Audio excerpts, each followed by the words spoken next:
Yo, happy Wednesday, everybody. Welcome in. Nuanez now, 102.9 ESPN Missoula, as well as statewide television, SWX Montana TV.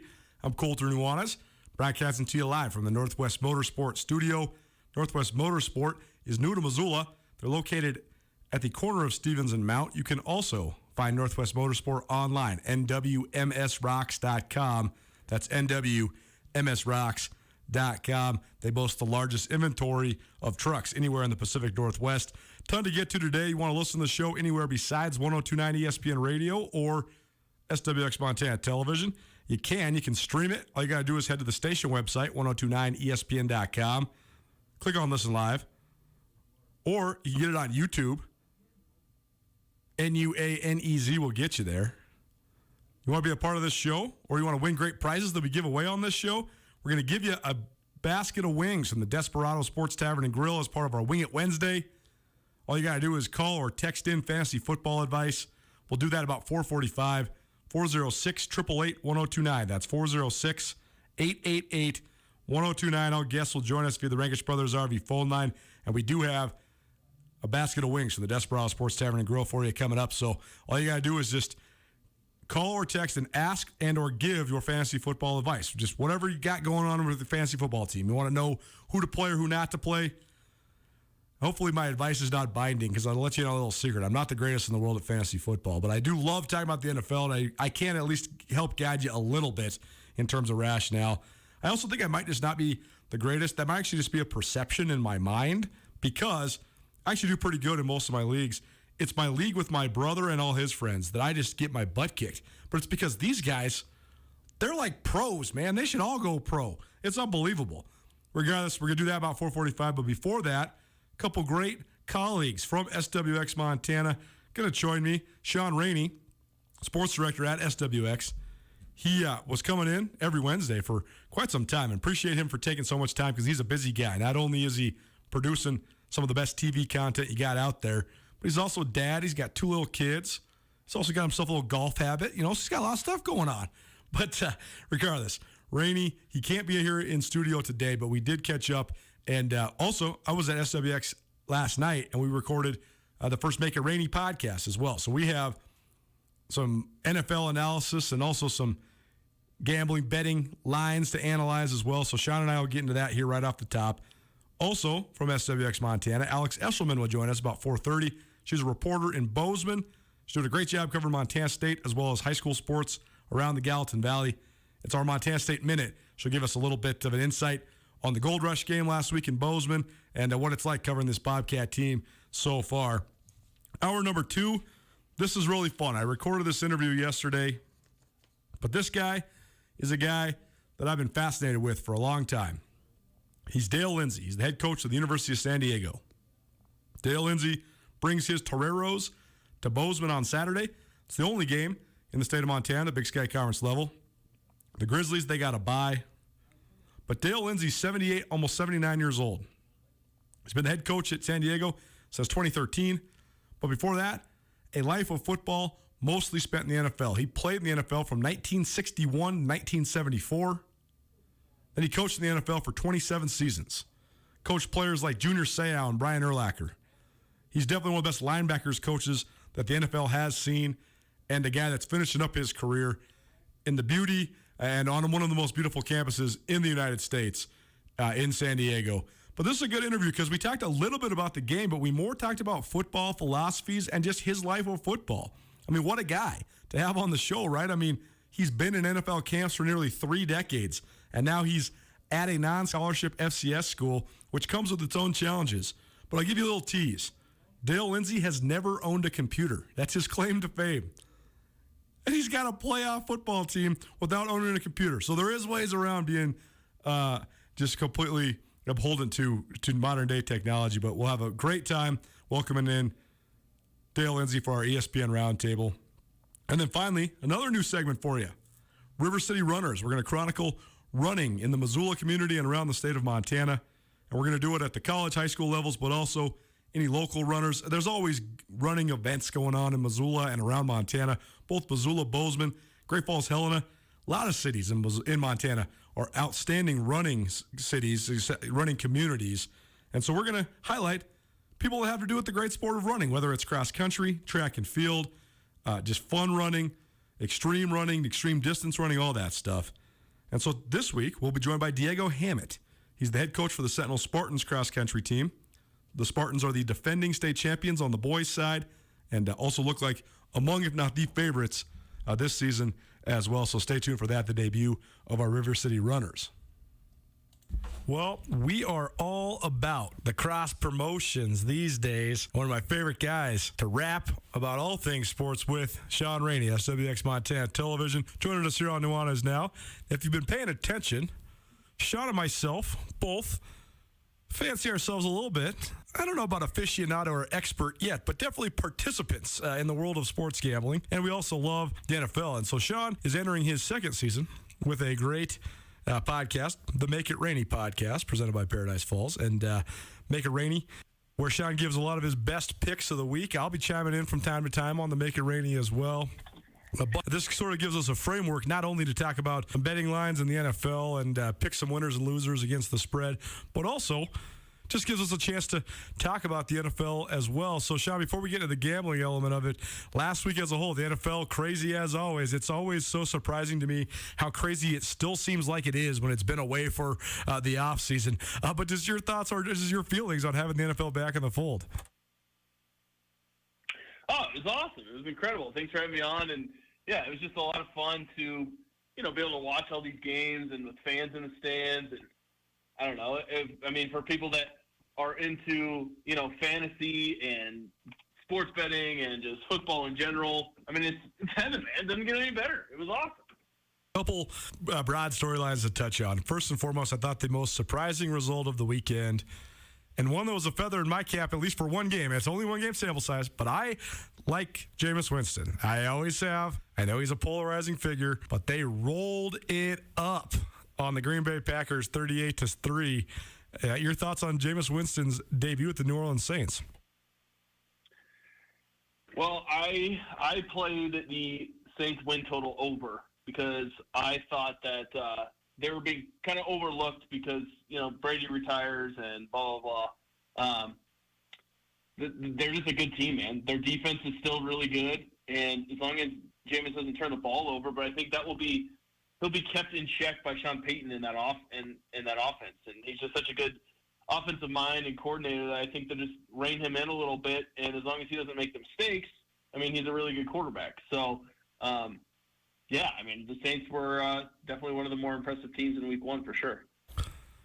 On the flip side, the Packers look terrible. Do you think that the Aaron Rodgers saga that consumed the offseason had any impact on the Packers just coming out totally flat?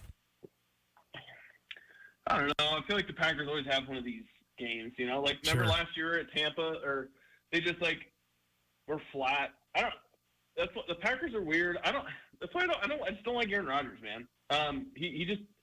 He does this from time to time. It looks like he doesn't care. Like that deep ball that he had, that was a pick, was just flinging it up there for fun. I don't know. Kind of turned off by Aaron Rodgers and that whole saga, and then you come out and lay an absolute egg like that in Week 1.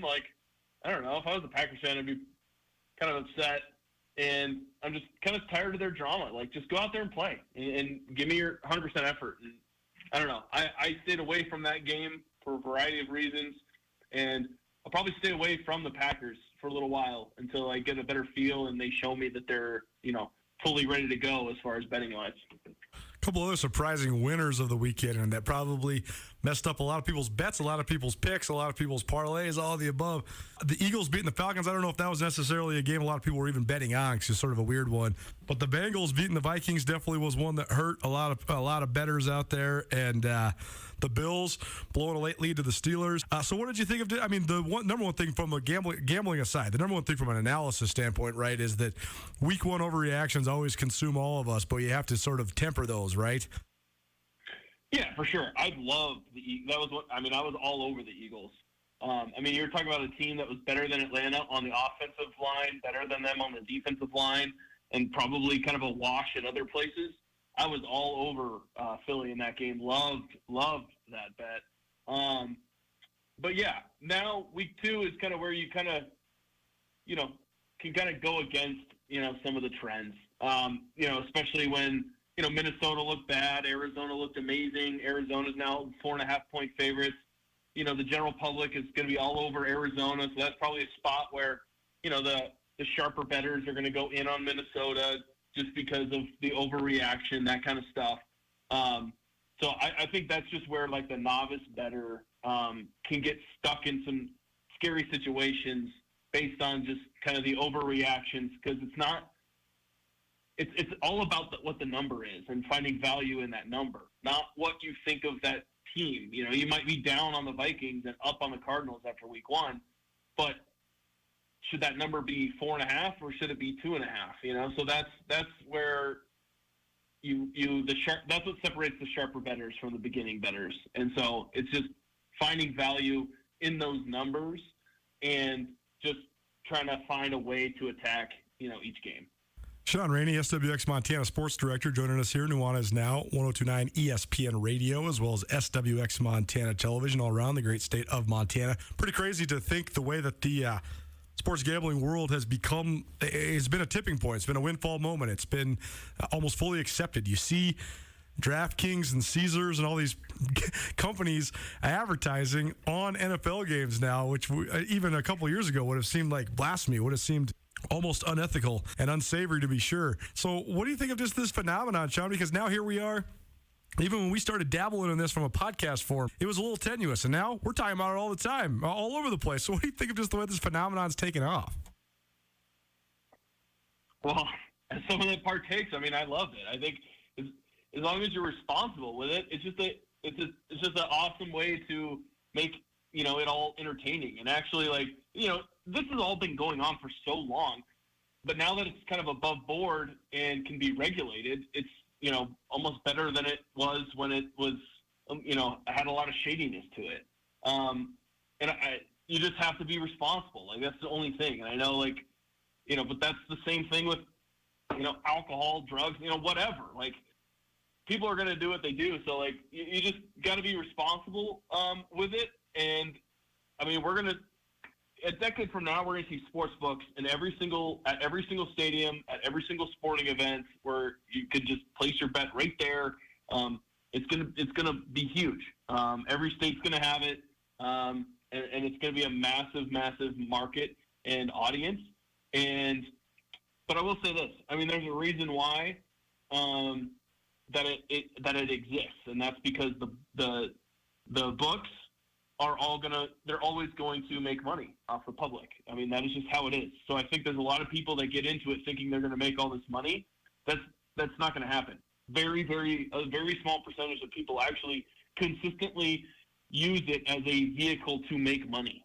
And I think you just have to go into it knowing that mindset and just having your entertainment budget, and that's where you use the money from, and just say, hey, whatever I bet, as long as I'm comfortable losing that entire amount, then that's what I'm comfortable betting, then go for it.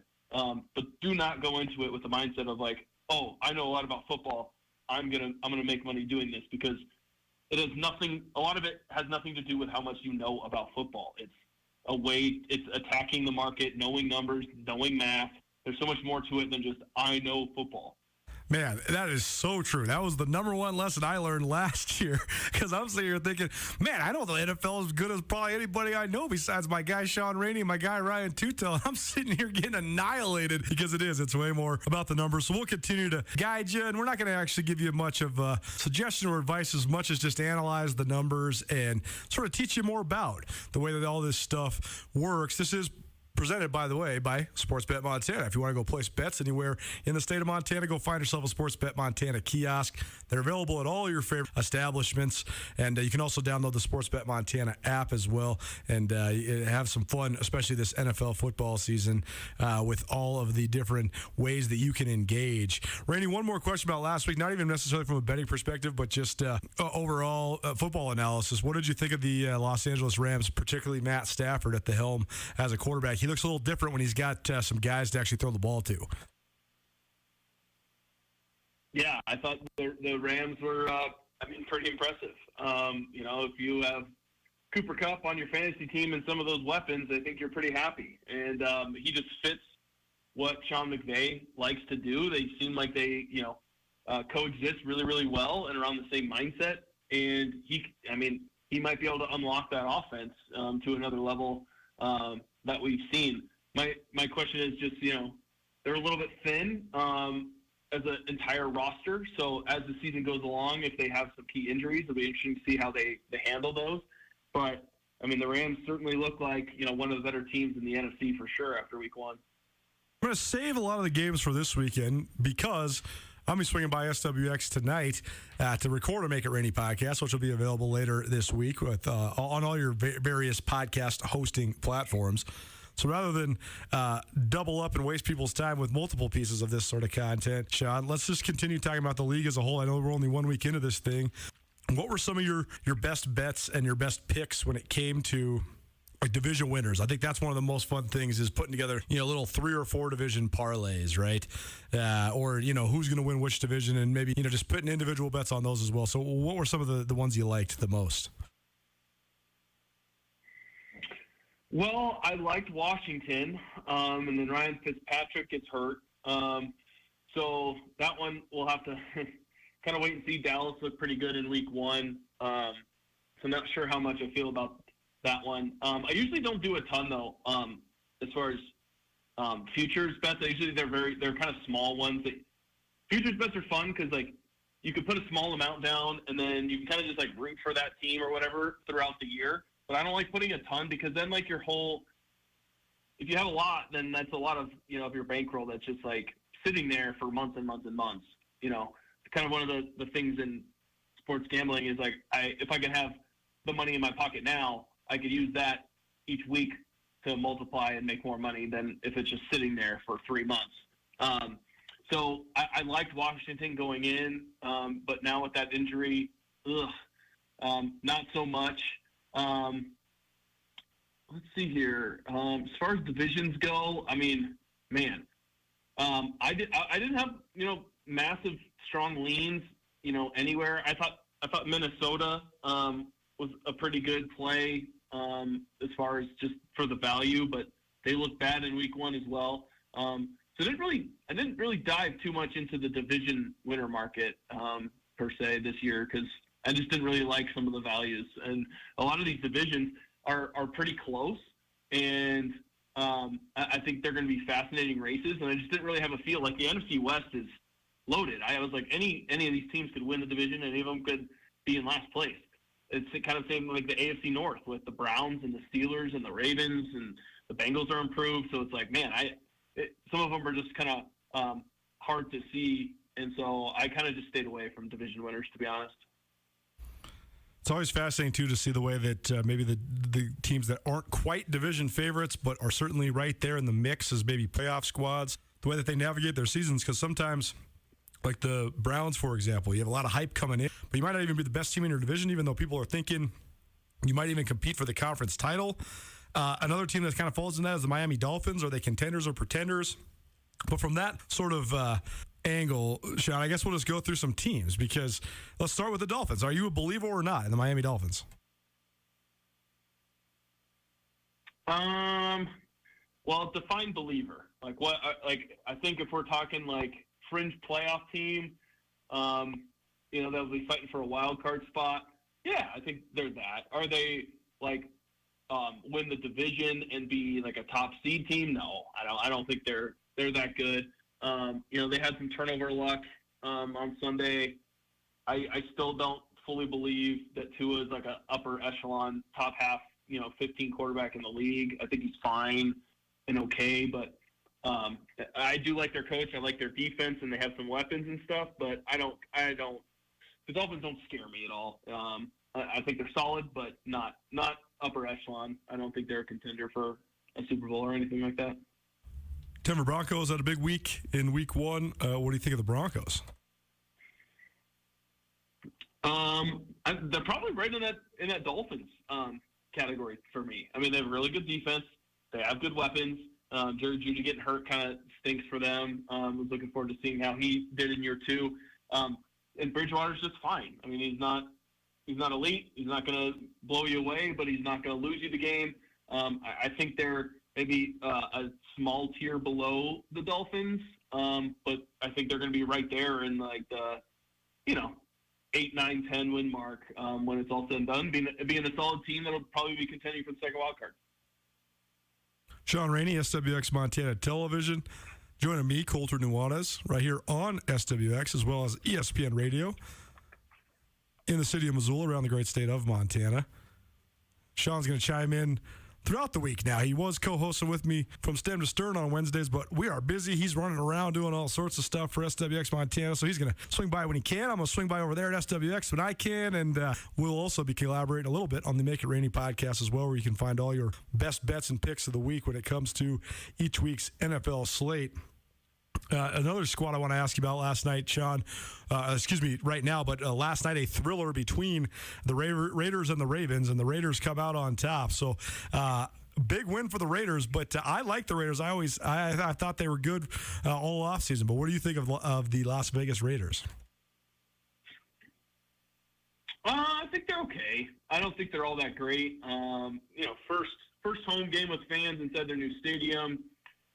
You got a banged up Baltimore team. The way to expose the Raiders is their defense is not very good.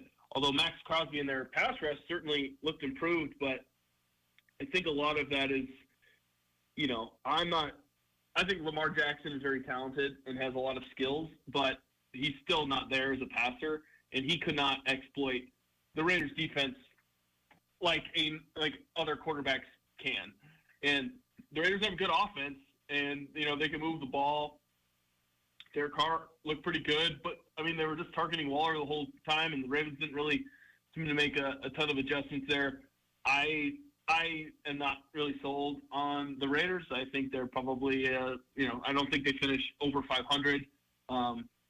They make a lot of wacky coaching decisions, too, that I don't like, and I think they're just in a tough division. I think they're behind the Broncos, the Chargers, and the Chiefs. So, at best, I think they're winning 3 games within the division, if that. And so, it was a fun game, fun atmosphere, but I'm not sold on the Raiders. Are the Vikings in trouble after their loss to the Bengals?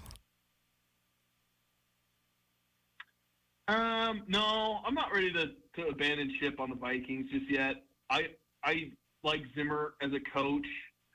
And, they started out so bad last year and had all those injuries and stuff, and then they started playing a little bit better. I think that they'll figure it out. I also think Cincinnati's a little bit improved as well. And they kind of got, that was kind of a tough spot for them. So I'm not ready to jump ship on Minnesota yet. I think they'll kind of be, like the Dolphins, Broncos of the NFC. They'll be a, 9, 10, 8-ish win team, kind of competing for the wild card. If all goes well and Zimmer can really get it turned around, then maybe they can compete with Green Bay for the division. But, certainly a little bit disappointing start for your boys. You couldn't have been, too excited with that start. I thought they'd be better, especially on the defensive end. But I'm not giving up on Minnesota just yet. Me neither.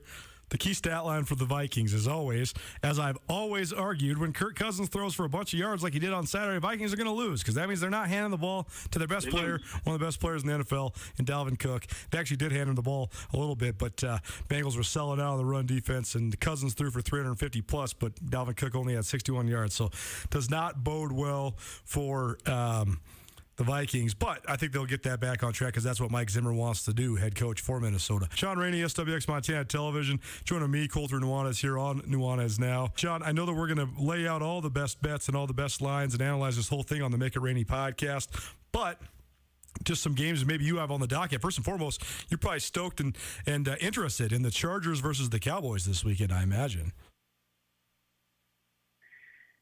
Yeah, that one's an interesting. Cowboys at +3. I'll go over just a couple things real quick as far as, especially, we're talking about this early in the week. There's kind of 2 things. You want to try and get the best of the number, right? So the spread will come out early in the week, and then it's going to move throughout the week based on, it getting attacked by professional bettors and the general public.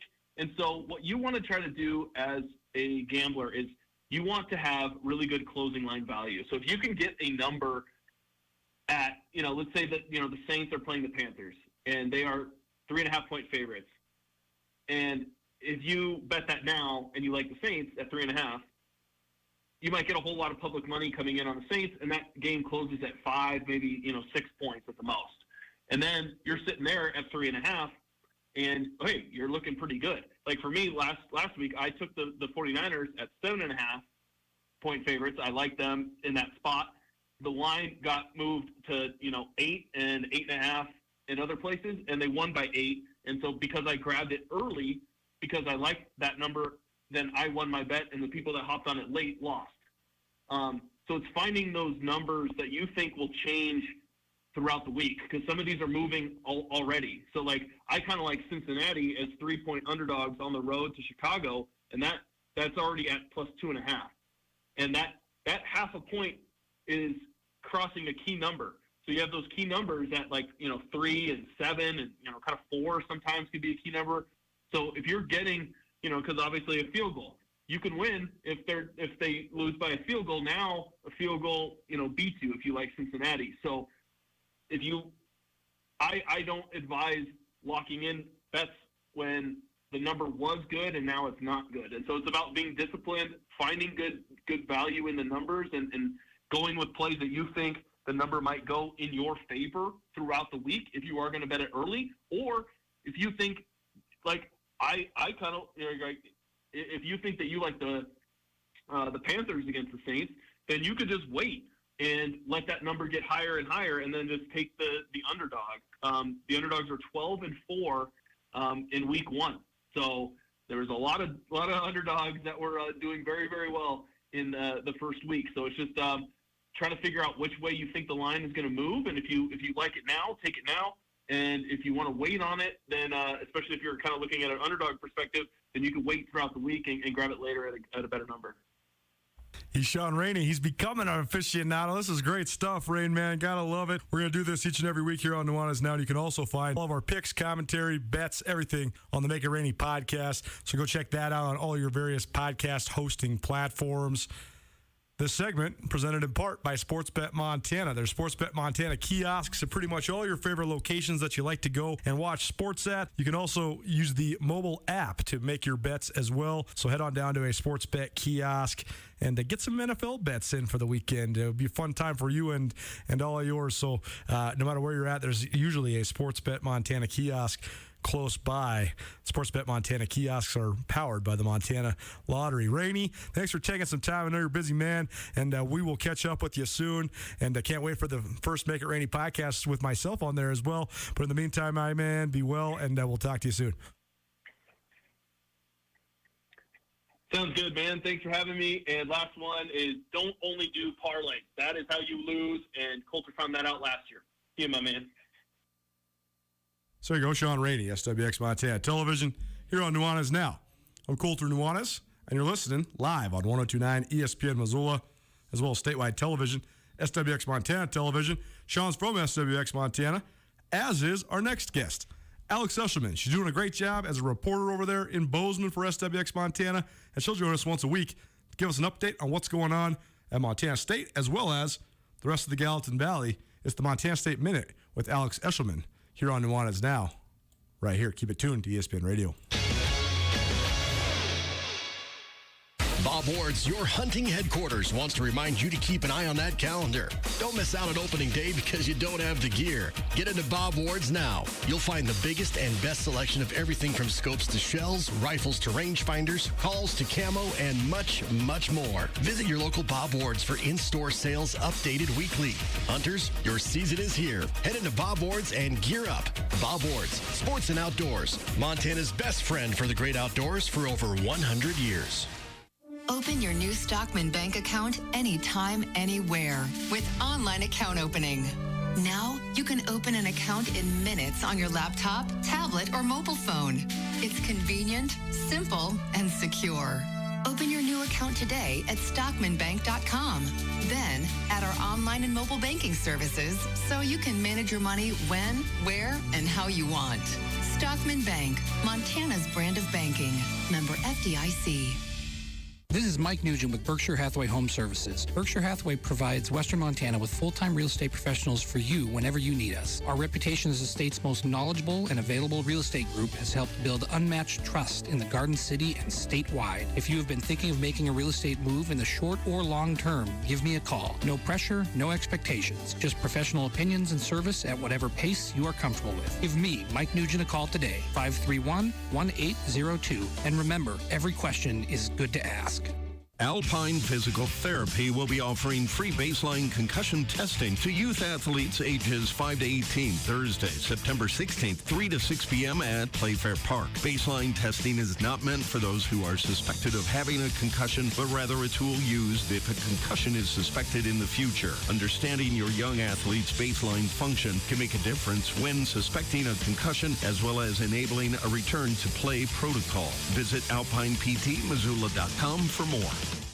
Warm days are here and you're craving something light. Stop into the Montana Club for the limited time honey mustard glazed Alaskan king salmon served in our crisp homemade potato cake. Or savor crisp garden salads, juicy burgers, or custom grilled Montana Club Cattle Company Angus steaks. Cool off with the perfectly mixed cocktail during the club's BOGO happy hour with $5 apps from 3 to 5:30 daily. Visit your Montana Club today on Brooks and North Reserve, Missoula. How do you define strength? Is it physical? Or is it mental? Maybe it's both. Maybe it's whatever empowers a person to dig deeper, fight harder, and overcome obstacles that once seemed insurmountable. Discover how much stronger and more confident your children can be. Encourage them to participate in a sport when they go to high school. This message presented by the Montana High School Association and the Montana Interscholastic Athletic Administrators Association. ESPN Missoula Sports Center.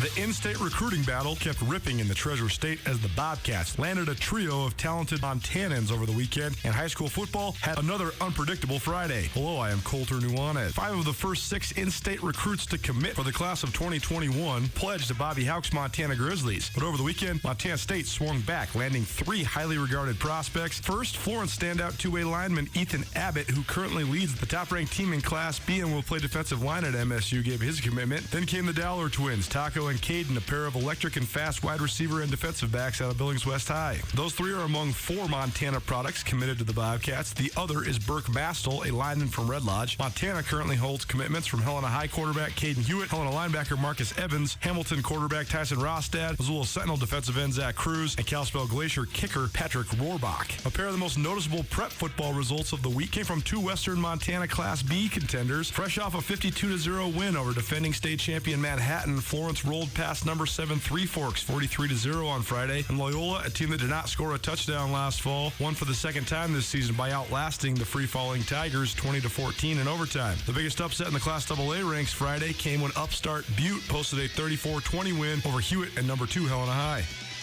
This 102.9 ESPN Missoula Sports Center is brought to you by Aspen Sound.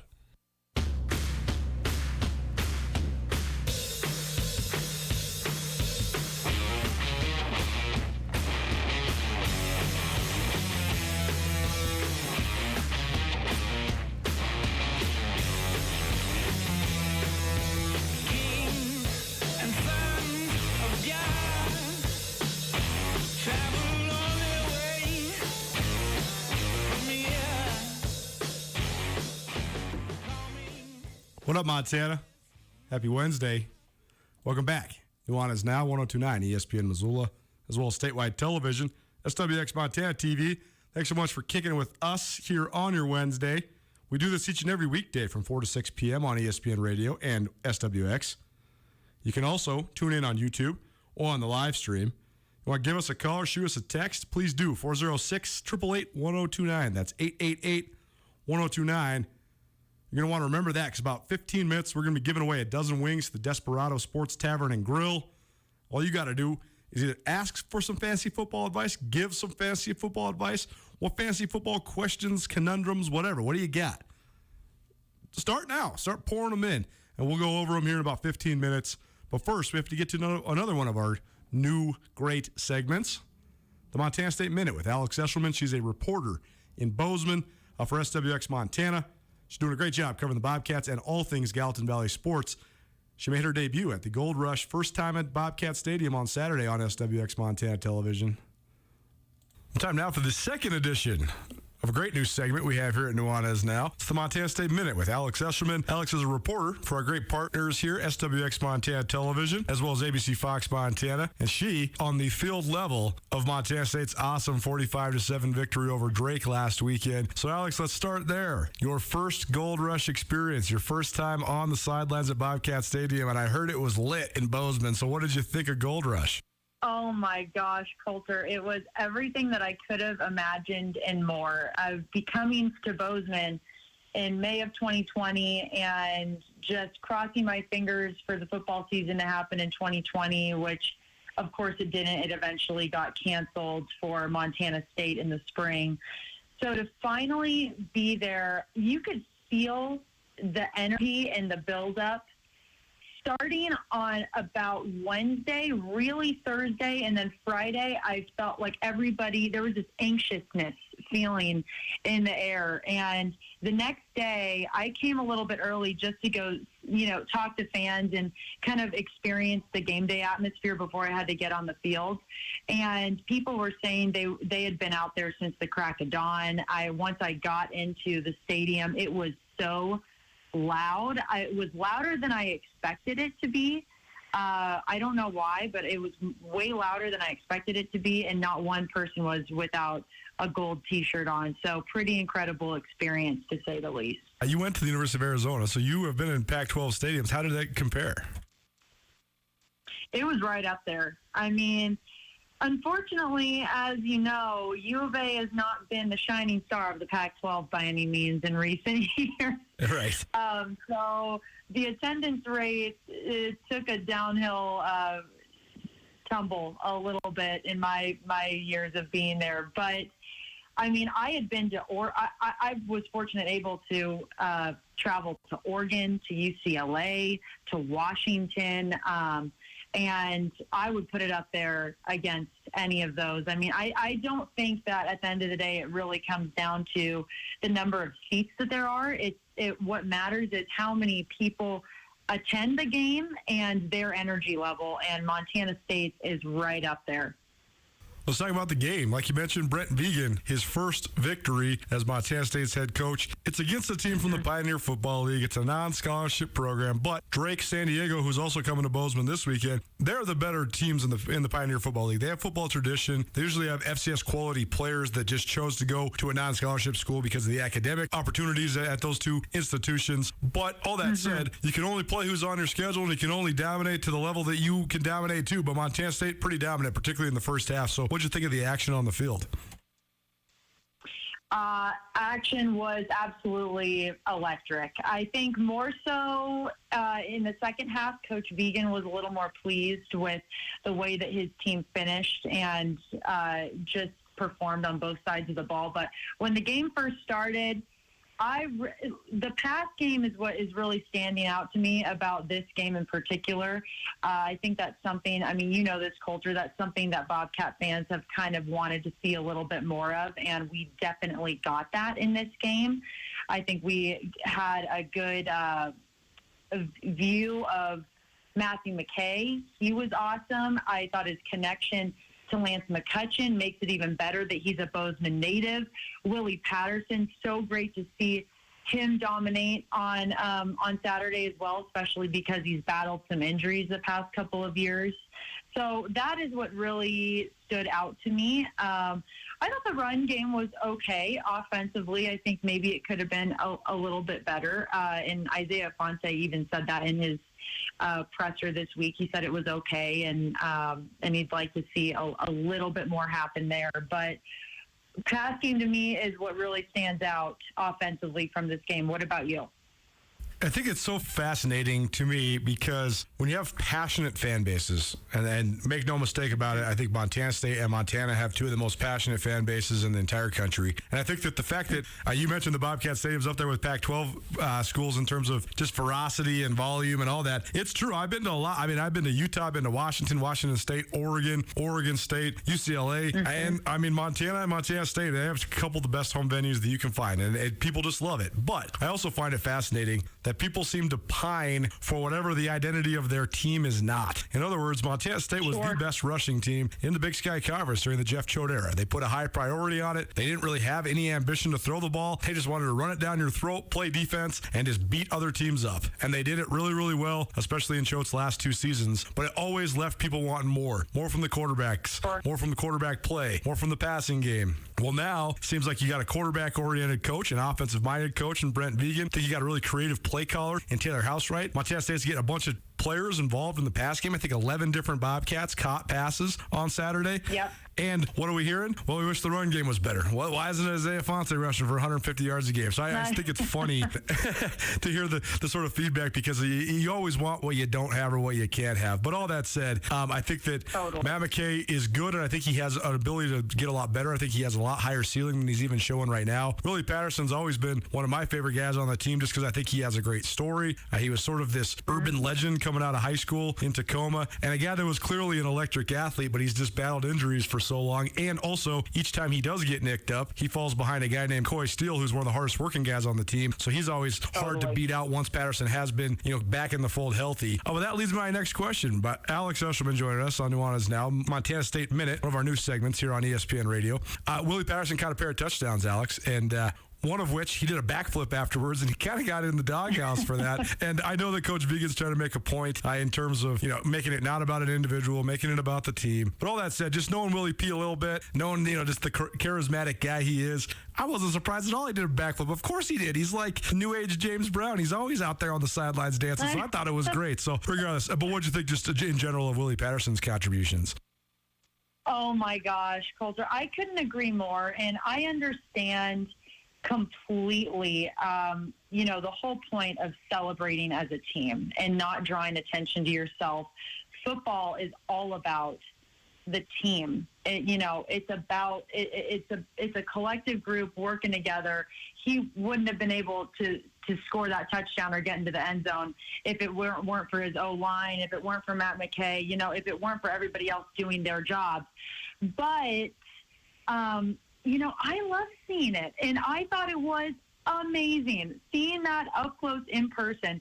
After the run that he had, that 31-yard touchdown, turns around and does a backflip and lands so effortlessly. I was like, what the heck? It took me years to get a standing backflip for cheerleading. And this guy not only just scores a touchdown, sprints into the end zone, but turns around and just flips into the air like no problem. So I get it. I totally get where Coach Vegan was coming from. He was not happy about it. And I think that just speaks so much more to Coach Vegan as a coach and just as a person. He's so selfless in that remark and so about the team. He doesn't like to draw attention to himself or to any one particular player. It's a collective effort. And so I get it. But I remember talking to Willie Patterson in Media Day, Coulter, and he made a comment to me, and it wasn't a cocky comment by any means, but he said to me, he's like, you know what? I have battled injuries. I've paid my dues. I've pushed through adversity. It's Willie P's time. And so when he said that, I'm like, it is Willie P's time. When he did that backflip, I loved it. Totally agree. Let the kids have some fun. It's Montana State Minute. Alex Eshelman from SWX Montana joining us here in Nuanez now on 102.9 ESPN Missoula as well as statewide television on SWX Montana. And the last thing I want to ask you about, Alex, not necessarily in terms of the analysis of the performance, but more the mentality of the guys. I think that interviewing Amandre Williams and Trey Webb this week, as well as hearing from Ty Okada, Daniel Hardy in the postgame, they all said basically the same thing, that they're happy with the defensive performance so far, but that it's the expectation. And I feel like that's the key storyline for Montana State right now is not necessarily that they're playing lights out defense, but that they're expecting to, and that that's the standard. So, I mean, you've talked to these guys. First of all, how great are Daniel Hardy and Ty Okada? I mean, all these guys are so great to interview, right? Oh, my gosh. The best. the best culture. You're in there with all of them every single week, and there's really not one guy really that I can pinpoint that they don't speak well, that they can't interact with the media or interact with people and just have a conversation.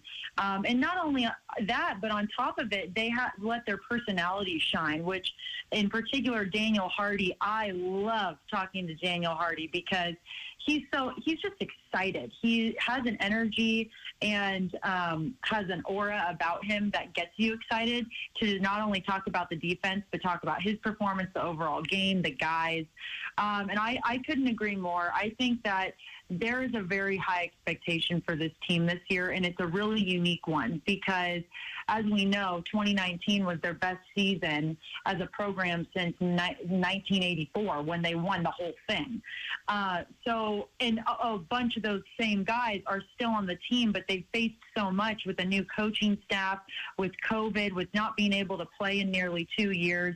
So it's this weird balance, but I think that it just speaks so much to the culture of the program and the culture that Coach Vegan has, taken from Coach Choate's time and even, kept that expectation and made it that much better too. So I'm excited to see where the rest of the year goes. I'm excited to see how they perform against the University of San Diego as well. I think it'll be a little tougher matchup than Drake. What do you think?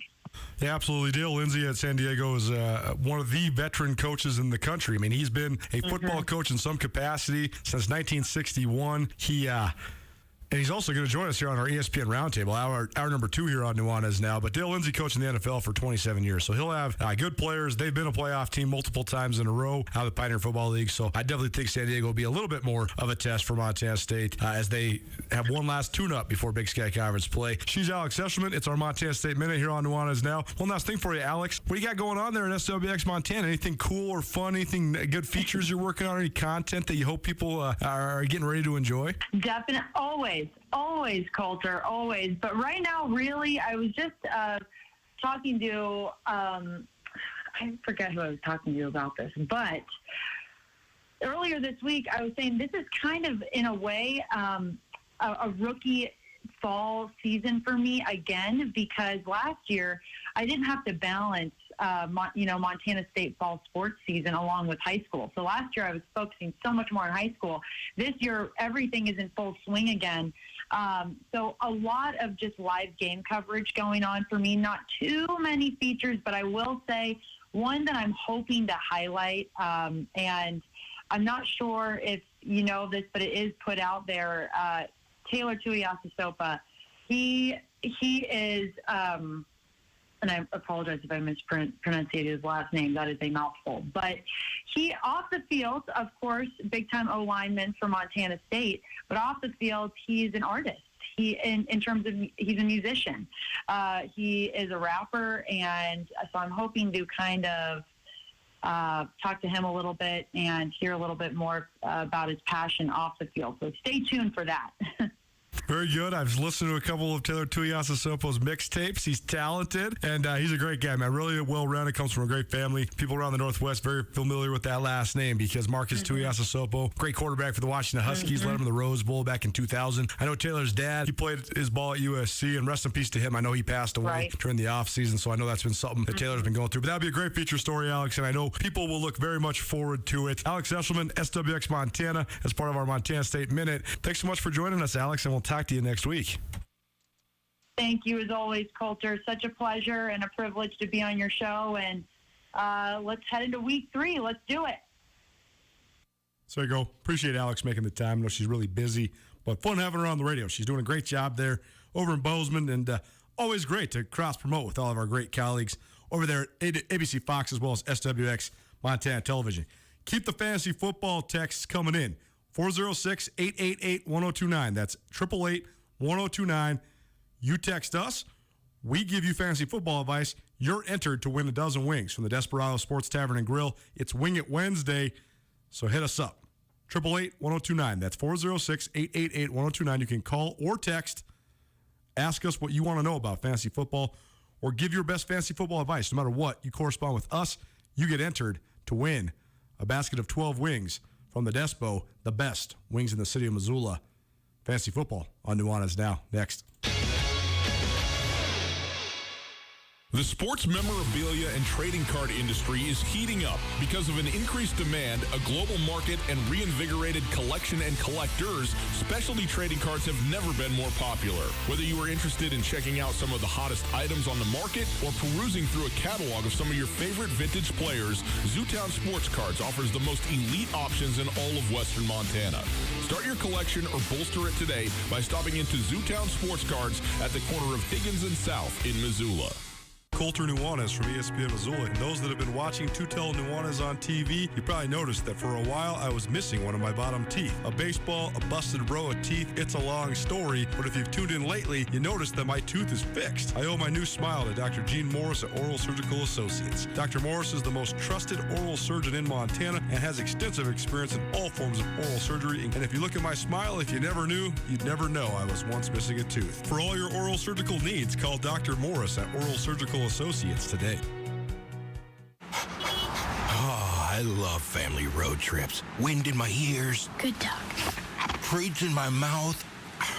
And peace of mind knowing Les Schwab did our tires, brakes, and alignment. Like Les Schwab, my family's safety is my first priority. Well, that and squeaky toys.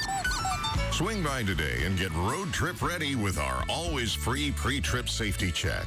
Les Schwab Tires. Applies to passenger cars, SUVs, and light trucks only. Details at leschwab.com/safety. Hey, it's Coulter Nuanez from Nuanez Now, here with Brent Wahlberg of the Wahlberg team at Windermere Real Estate. It's a complicated real estate market right now. What do you think is the biggest challenge? This is a real tough market for buyers because what we have right now is an unprecedented lack of available options, low supply. You have to be extra competitive. You've got to make your first offer your strongest offer. Experts like myself in this market can really help people do that. Call Brent Wahlberg and the Wahlberg team at 529-4663 today. Open your new Stockman Bank account anytime, anywhere with online account opening. Now, you can open an account in minutes on your laptop, tablet, or mobile phone. It's convenient, simple, and secure. Open your new account today at stockmanbank.com. Then, add our online and mobile banking services so you can manage your money when, where, and how you want. Stockman Bank, Montana's brand of banking. Member FDIC. The Grizz football team enters the 2021 football season with lofty expectations and a hunger to return to dominance. Montana's veteran, senior-laden roster features a variety of players with All-American aspirations and the collective goal of winning championships. Each week on Nuanez Now, Coulter Nuanez will feature a one-on-one interview with a standout Montana Grizz football player. Tune in each Tuesday or Wednesday to hear from standouts from across UM's roster as part of ESPN Missoula's Grizz Star of the Week. The Grizz Star of the Week is proudly presented by Bob Ward Sports and Outdoors. It's Nuanez Now on 102.9 ESPN Missoula. Watch the show statewide on SWX Montana Television.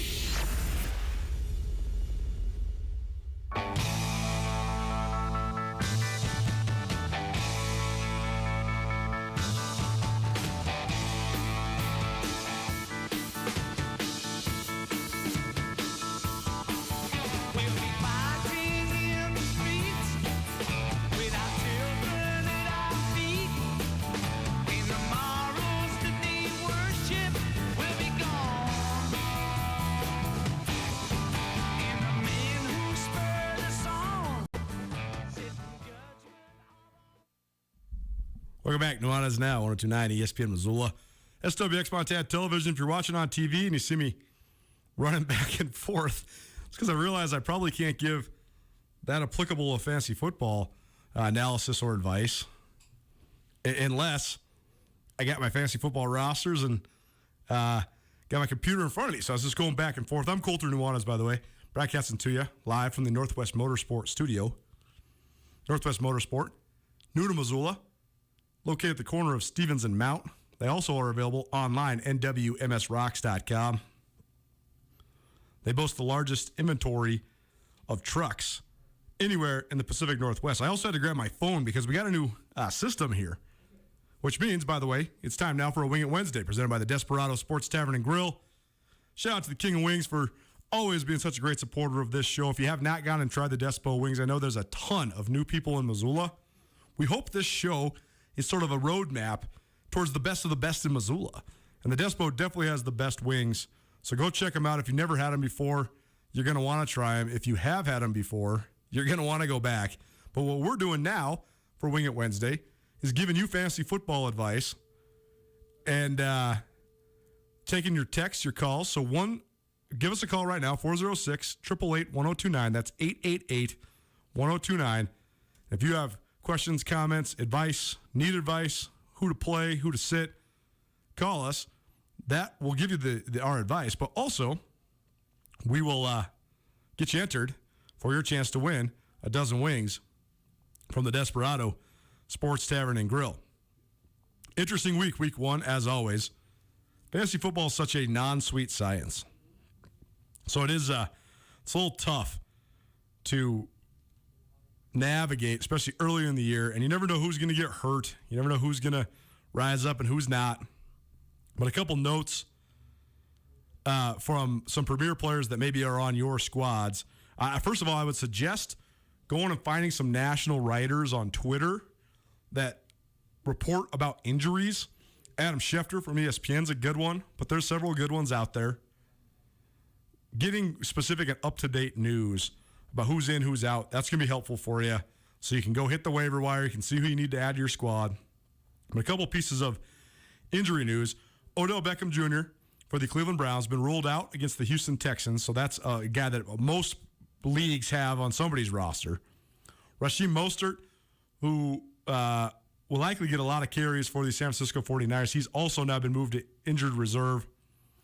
Torn ACL for Shane Verrett, Jason Verrett, excuse me. He's a cornerback. So maybe that's something for the to think about in terms of the defense of the 49ers, although I don't really know if I'd take injuries into account for defensive stuff as much. But it's definitely something to know. Also, Ryan Fitzpatrick from the Washington football team's out 6 to 8 weeks, and Jerry Jeudy from the Denver Broncos being reported as out from 4 to 6 weeks. So there's a couple pieces of injury news for you, for your fantasy football squad. If you want fantasy football advice, or you have advice, or you have questions, comments, commentary, whatever, give us a call. Let us know what you think. We'll get you all entered in for a dozen wings to the Desperado Sports Tavern and Grill. One piece, here's another thing that I would always emphasize to people is you're not always going to have a banner 25, 30-point day from your premier players, but don't let that make you waffle. Sometimes you got to play the long game with guys, and you'll get the results more often than not.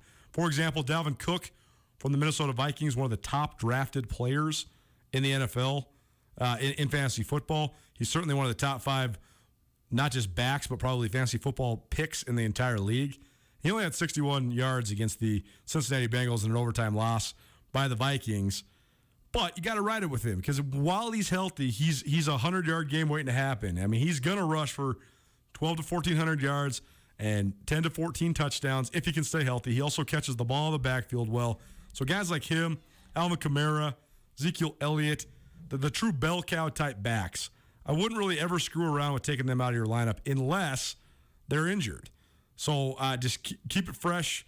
Whatever, maybe you have a play where you can bump them to a flex, or maybe you can get a guy in because of a good matchup. But most often, those guys that you picked with your first or second or third even round picks, you're going to probably want to ride with those guys when healthy at all times. And sometimes it'll be a roller coaster, some ebbs and flows. But that's just the way it goes. You spent your money, you spent your draft capital on those guys. So just let it ride. I mean, like Justin Herbert, for example, pretty good fantasy value, pretty good fantasy quarterback. But he did not have a big week in week 1.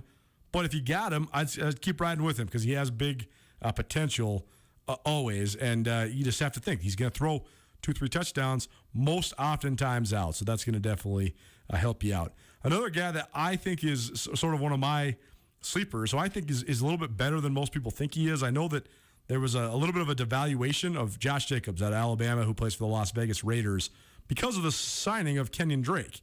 Drake was a 1,000-yard back last year in Arizona. He's a starting NFL guy, but I still think Jacobs is the premier guy there, and I think that once he establishes himself as the better of the two backs, he'll become sort of a bell cow for John Gruden and the Las Vegas Raiders. So he's a guy I definitely keep my eye on. Another guy that I've seen available on some waiver wires who I think is going to continue to increase in his exposure and his touches is Myles Gaskin from the Miami Dolphins. He played about 70% of their offensive snaps a year ago, and I think that he has a chance to kind of be the guy.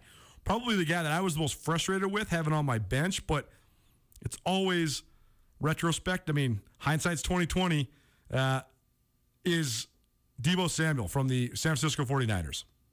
He battled injuries all year last year. I didn't know what his health was going to be like coming into this year, but he went off last week. He had a great opener for the 49ers. That said, the 49ers are not going to be rolling up 41 points every week. They want to play a more defensive and run-oriented type of football. So I don't know if he'll be – and they were also trying to hold off a surging Detroit Lions team.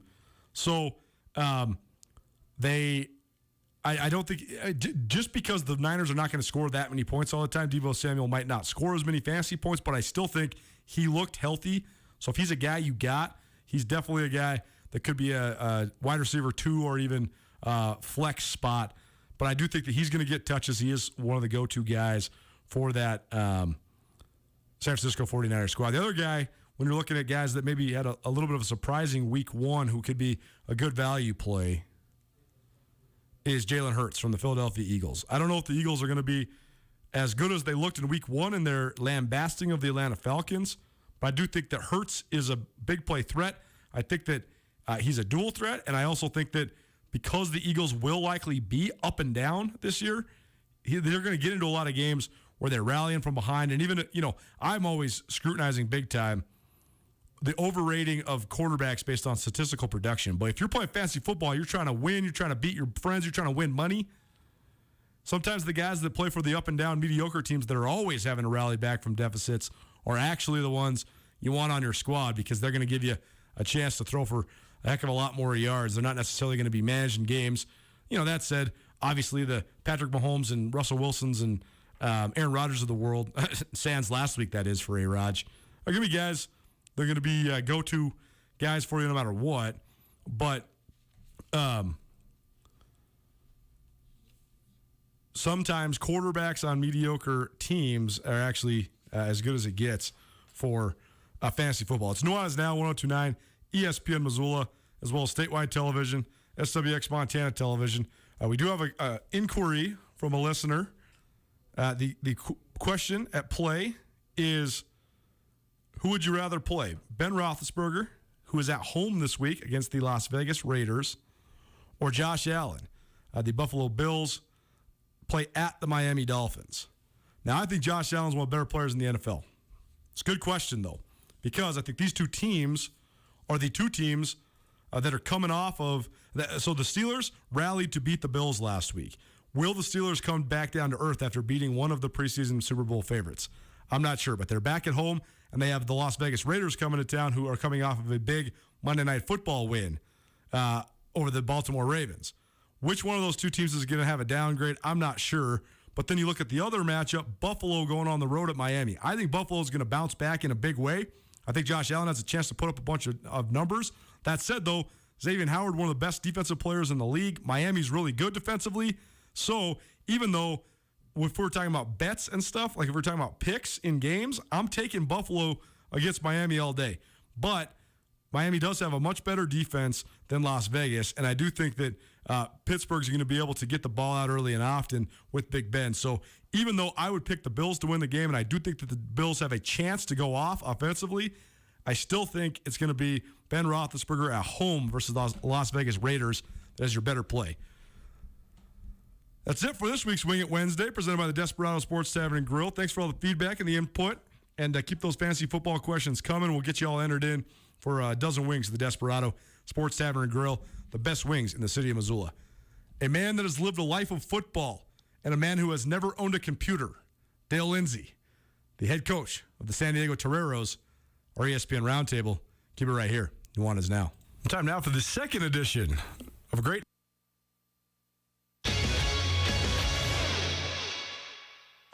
Paul Ryan is a name that's been synonymous with law around the Garden City for decades.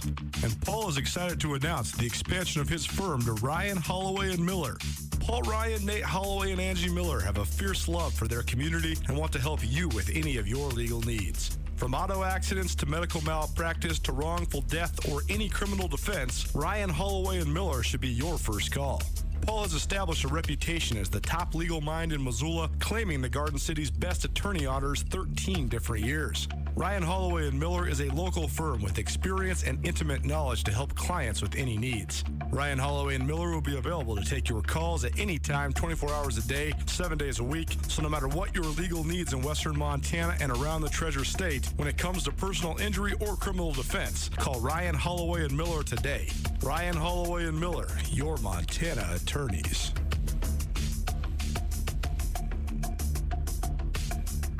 Sometimes all the sports commentary gets a little bit exhausting. That's not true. You love sports, but we like to bring the laughs, and sometimes we like to make fun of ourselves a little bit as well. And that's what Carolyn, the chick who doesn't know sports, brings to Nuanez Now each Thursday. Well, okay, so speaking of soccer, last week we talked about Malice in the Palace. Yes. Well, this week in France, as I like to say since I'm from Chicago, France, there was a Malice in the Palace, or whatever. I don't know how you say it in French. But there was a team between Nice and Marseille. Sure. Anyway, ended up. We are such uneducated Americans. I am not. Listen, I can say croissant and French fry and Cabernet. Catch Carolyn, the chick who doesn't know sports, each Thursday on 102.9 ESPN Missoula. Adopt US Kids presents What to Expect When You're Expecting. A teenager. Learning the lingo. Today I'm going to help parents translate teen slang. Now, when a teen says something is on fleek, it's exactly like saying, that's rad. It simply means that something is awesome or cool. Another one is totes. It's exactly like saying, totally, just shorter. As in, I totes love going to the mall with Becca. Another word you might hear is jelly. Jelly is a shorter, better way to say jealous. As in, Chloe, I am like so jelly of your unicorn phone case. You don't have to speak teen to be a perfect parent. Thousands of teens in foster care will think you're, rad just the same. To learn more, visit adoptuskids.org. A public service announcement brought to you by the U.S. Department of Health and Human Services, Adopt U.S. Kids, and the Ad Council. ESPN Radio for Western Montana, KKVU HD3 Stevensville, and 102.9 FM on K275BS Missoula. ESPN Missoula Sports Center.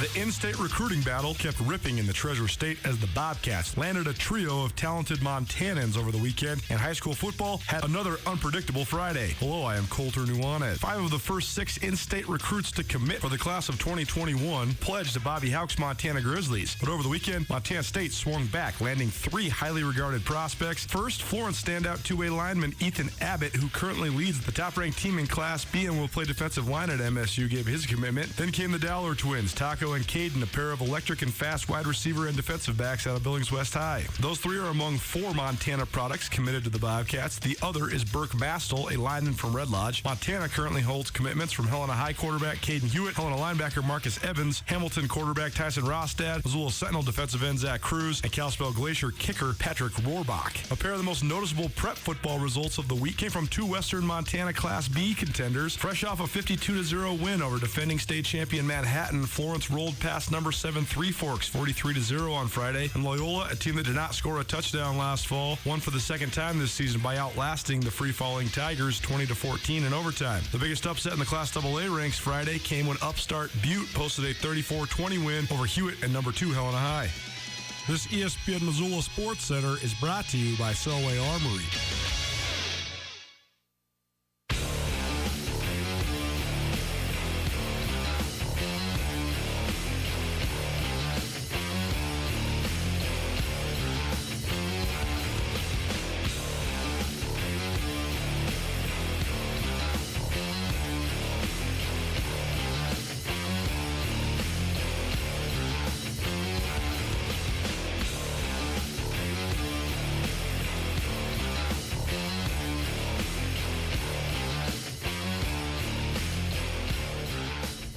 What up, Montana? Happy Wednesday. Welcome back in. Nuanez now, 102.9 ESPN Missoula, as well as statewide television, SWX Montana TV.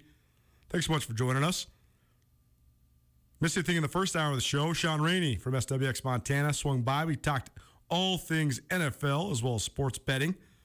Alex Esserman, also from SWX Montana, swung by, part of our Montana State Minute. She gave us an update on the Bobcats and all other good things, Southwest Montana sports. And we had a Wing It Wednesday where we gave you some fantasy football advice and a dozen wings to the Desperado Sports Tavern and Grill. Well, happy now to welcome in longtime football coach and the current head coach for the San Diego Toreros as they make their way to Bozeman, Montana to take on Montana State on Saturday. It's part of our ESPN Roundtable. We do this each Wednesday during the 5 o'clock hour. We welcome in San Diego head coach Dale Lindsay. Coach, thanks so much for joining us. How you doing today? I'm doing fine so far. Thank you. Well, first of all, I think that I've caught up with you in the past because San Diego seems to always find their way to playing Big Sky Conference teams. So with our work at Skyline Sports covering the league at large, seems we always got San Diego on the radar. I know, Coach, you've played Big Sky teams throughout the years in the playoffs, but particularly this year as well. It's been all Big Sky all the time with a couple Big Sky games already on the docket for you. Now you have another one coming up against the Bobcats. So what is this, your perception of the Big Sky Conference? What do you think of these matchups when you take on Big Sky teams? Well, we're playing uphill because we look at it as they've had 62 or 63 scholarships to offer. We've had 0. And it's a good way to evaluate our own team, see how we're going to play under adverse situations and what happens when you play people better than you. And we found out last week that UC Davis has a pretty good football team. Well, let's talk about that element. Last week, UC Davis posted a 53-7 victory over San Diego, and I know that there was a lot of question marks with UC Davis coming into this fall because they had to replace a great quarterback in Jake Mayer, who's now playing up in the CFL. They lost their offensive coordinator, Tim Plow, one of the best coordinators in the league, who made his way to Boise State. But it seems like they got it really rolling. So just your thoughts on the Aggies. What were their strengths, and what did you think of Dan Hawkins' overall team? Well, I've known Dan a long time. He used to come to training camp when I coached with the Chargers, and he's put together, I think that this is his best addition. They have the size, the speed, and the strength at every spot that I saw. I didn't see any weaknesses in their team. And they have an array of trick plays, which whoever's going to play them better be alert for them. Just when you try to tighten up for them knocking you down, they come with some wild, crazy double pass or reverse pass, something, and you got a guy running wide open, and they sort of blow the game open. That's what they did to us. I think we stood firm with them as far as blow to blow, but they were just faster, bigger, and stronger, and that's what we run into when we get into the Big Sky with the scholarship schools. Dale Lindsay joining us. He's the head coach of San Diego. They make their way to Bozeman to take on the Bobcats on Saturday. It's the only game in the state of Montana. University of Montana is on a bye. Coach, one more thought on UC Davis. You mentioned you've known Coach Hawkins for a long time. I know that when he was at Boise State, they kind of had a penchant for and a love for those trick plays as well. So you've been around the game a long time. It's one thing to have sort of trick plays in your arsenal. It's another thing to sort of make it a trademark of yours. So how do you think that you go about doing that without making it too much of a risk or too much of a sideshow? How has Hawk been able to do that so often throughout his career? Well, I think his team right now is very physical and tough with the base offense that they normally use week in, week out. This addition that he's added, particularly perimeter plays, double passes, and trick plays, has just given another dimension, so you really can't load up on him to stop something particularly that he does well. So I think it's a really good addition to their offense, and they sort of keep you off balance, which is a little bit different than they've done in the past. And one more question on the Big Sky, because you guys opened with Cal Poly and a whole new look for the Mustangs under Bo Baldwin. No more triple option. Now they're playing a more wide open style like Coach Baldwin sort of established as his identity, first at Eastern Washington and then at Cal. So what were your thoughts on Cal Poly, your guys' season opener? Well, I think they have a good team. I don't think they have the size or speed that Davis has, but they're very physical, and I thought his defense was better than they presented to us in the past. And I think they're doing a good job with Poly. I think anytime a coach walks into a program that has changed coaches, there's a reason you're there. So you either change the way the players work or you change players. I don't know which one he's done, but I think he's doing a really good job at Cal Poly. Well, Coach, before we get into this week's game, let's talk a little bit about San Diego in general. I know that it is a beautiful school, a beautiful campus, an excellent academic institution. I mean, one of the premier schools in the country, quite honestly. And I know the Pioneer Football League is a league that's made a lot of progress in terms of earning an automatic bid to the FCS playoffs and the competitiveness that some of the teams are operating with. I know that it's a little bit of a sweet science in terms of building FCS caliber teams with, like you mentioned, not having athletic scholarships available to you. So take us through it, the challenges and what it's like recruiting to a school like that, because it seems like you have a lot of stuff to sell prospective recruits, but also probably a little bit difficult given the academic standards and the fact you don't have athletic scholarships. Well, our selling point here is the academics, and there are some really good players out there who want academics more than they want a scholarship of football. And so we try to find out who they are and lure them here to San Diego, which the other thing we sell quite handily is we have beautiful weather. And should anyone listening know where there's a better weather spot, call me, I'll go with you.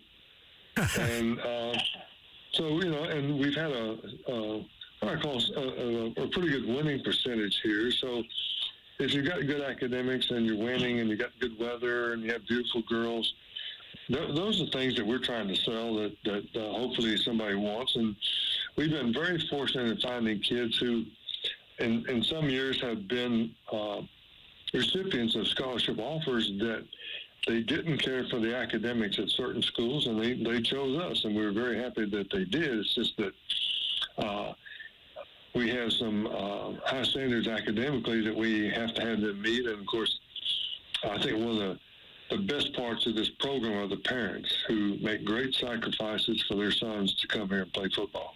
Dale Lindsay, head coach San Diego, joining us here on Nuanez Now. It's our ESPN Roundtable presented by Paradise Falls of Missoula. You need a place to watch football this weekend, whether it's high school football on Friday night, you want to watch the Bobcat game on Saturday, or any college football Saturday, you want to watch the NFL on Sunday, head on down to Paradise Falls. They got 30 big screen TVs, 18 draft beers, breakfast, lunch, and dinner. It's a great place for the whole family to go enjoy yourself some football. Coach, from a on-field perspective, you guys have had tremendous success during your time there at San Diego. I think 68-21 overall, and only 4 conference losses in the Pioneer League. And you went 4 straight years without losing a Pioneer League game as well. So got to the playoffs multiple times. I know you won some playoff games, particularly against Big Sky schools. Took out Cal Poly as well as Northern Arizona a couple years back. So what has got into the success that you guys have had at San Diego? What has helped you sort of craft your team into the premier squad in the Pioneer Football League?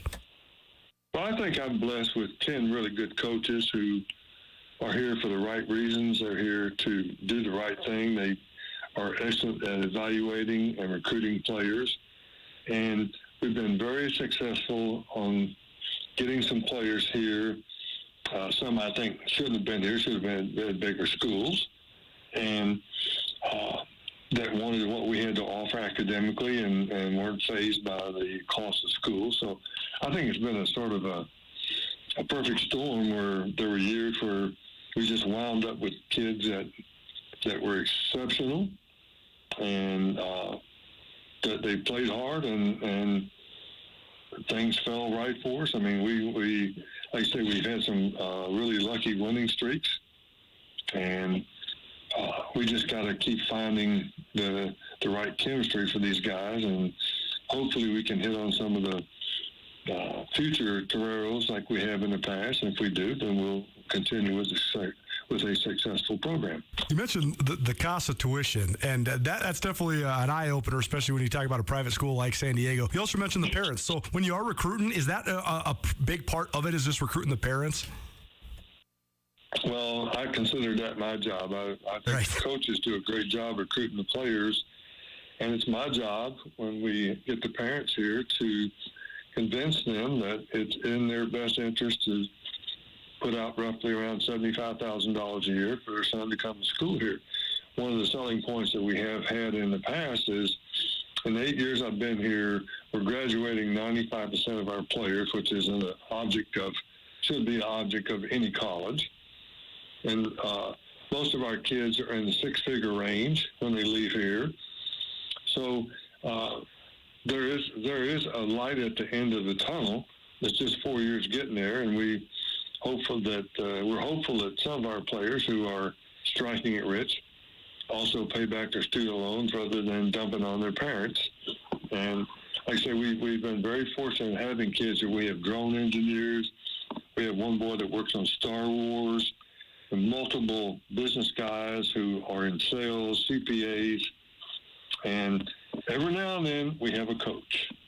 And we don't know what he's doing here, but every now and then we've had a player to get into coaching. Some of them have come back. We've hired some of them back here at USD that were good players and want to go into coaching. And so we've been very fortunate in finding the right kids with a bunch of great parents.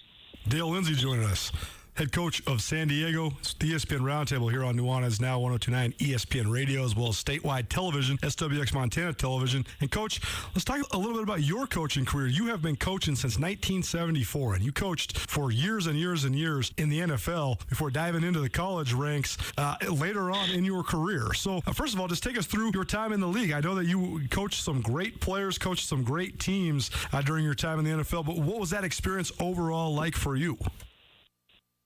Well, playing and coaching, I had 29 years in NFL. There's probably not a better place to make money and develop a retirement and enjoy yourself at the same time. Now, is there pressure? Yeah, there's a lot of pressure there to win. I know the folks sitting at home watching those games on Sunday afternoon or Saturday or whatever, there's a whole lot of time spent in those offices just trying to figure out a way to beat the other guy. I feel very fortunate in that I feel like ever since 1974, I've never really had a job. I'm coaching, whether it be NFL, college, or I've even coached in high school. I've been very fortunate and to do something I really like, and therefore I don't consider it work. It's like I got a hobby that's paid me pretty good throughout life. I've just been very fortunate, and I've had the opportunity to have, I used the word, Junior Seau and Brian Urlacher coached me. I didn't coach them. They're both in the Hall of Fame, and that would be a pleasure for anybody at any level to have somebody like that I can tell you right now can do anything physically you ask them to do. And not all of us are like that. That's a rarity to have. But like I said, I've enjoyed high school as much as I've enjoyed the NFL. It's a way to stay young.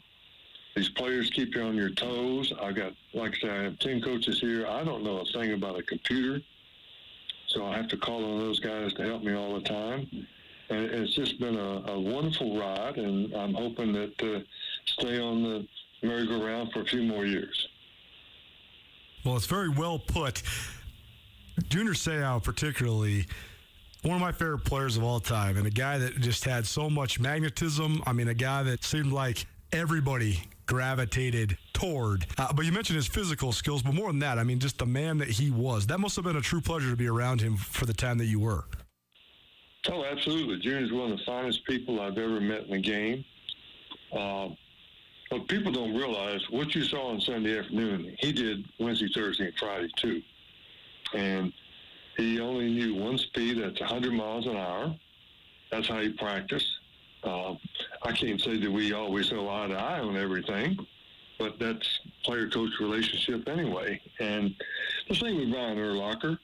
Urlacher had the same talent distributed in a different way. Junior might have been a bit more explosive in 5 to 7 yard area, but both of them, God gifted them with so much DNA, it's unbelievable. And what's really nice is both these guys had great pride in their workmanship. They were always ready. You could never ask them to do too much. And for those wannabes out there that are blessed with that kind of talent, they had great work habits. They did not mess around. I mean, when they came to practice, you thought they were playing a game. Let's talk about your transition into the college game. You come back to college in 2007 as a linebackers coach at San Diego, then spent some time at New Mexico State before then becoming the DC at San Diego, and you've been the head coach there since 2013. What lured you back to college? What made you want to coach at the college level later in your career? Well, my wife would not leave San Diego, and when I came back here from the Redskins, I had a friend, Dave Adolph, who I coached with at the Chargers. I called Dave, and Dave was the defense coordinator here at the University of San Diego.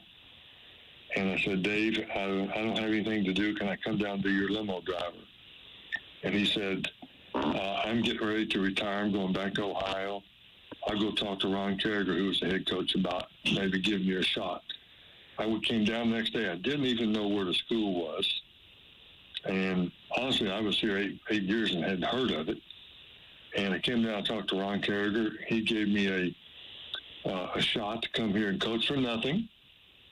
And I did. I enjoyed it. And that was the start of my tenure here at USD. I left and went to New Mexico State with Dwayne Walker for 3 years.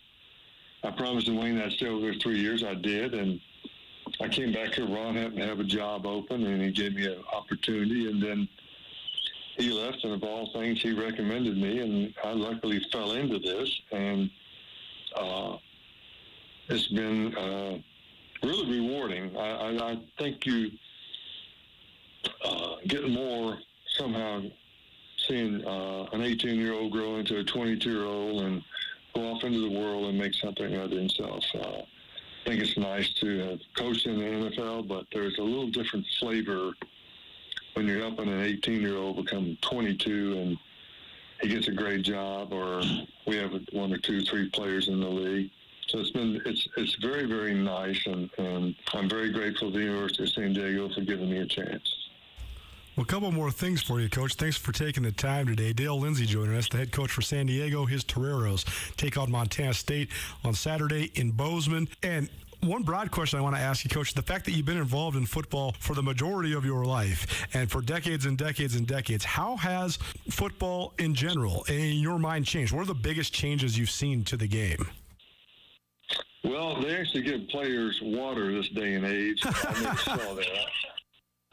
When I started in the 7th grade in Bowling Green, Kentucky, they had a 7th, 8th, and 9th grade team and a varsity team. And my parents lived directly across from the high school practice field. And I started there in the 7th grade in 1955. I got my first drink of water in 1971 in Cleveland. And nobody died of dehydration or anything. And we didn't have a very good diet. So I think the thing I've seen is hydration, weight room, emphasis on diet, and I think there's a lot of players from the dark ages, including myself, who could play today. But I think the players of today are better trained, they have better nutrition, they're hydrated, and I think it's sort of like, I kid the guys all the time, we didn't play by the Marcus of Queensberry rules either. It's like you could crack back below the waist, and there weren't a lot of rules back then. It was like, may the strongest survive, and if you get hurt, so be it. And that's just the way it was. It was a different, I think it was a little more physical and a different game back then. But I think it's a much faster and better coach game today by the players and the coaches that are involved. Let's talk about this matchup this weekend. Montana State coming off a 45-7 win over Drake. Drake is from the Pioneer Football League as well, so a team that your squad's familiar with. But, Coach, when you put on the tape, what do you see out of the Bobcats? Well, I see a very physically talented team that's very tough. Love their offensive line. They're a good bunch of guys. I think their quarterback is extremely talented. Their running back, same way. Wide receivers, looks like the quarterback gets bored every now and then, drops back and says, well, I'm just going to throw this 50 yards. Somebody run under it, catch it. And they do. I think it's a very good outfit that will be very competitive in the Big Sky. And I know that I think probably the worst beating we've taken since I've been a head coach here was our first year in the playoffs when we played the University of Montana at their home stadium. So I have a great respect for the Montana football system because they're a bunch of tough guys, and we're looking forward to come up and do the best we can against them.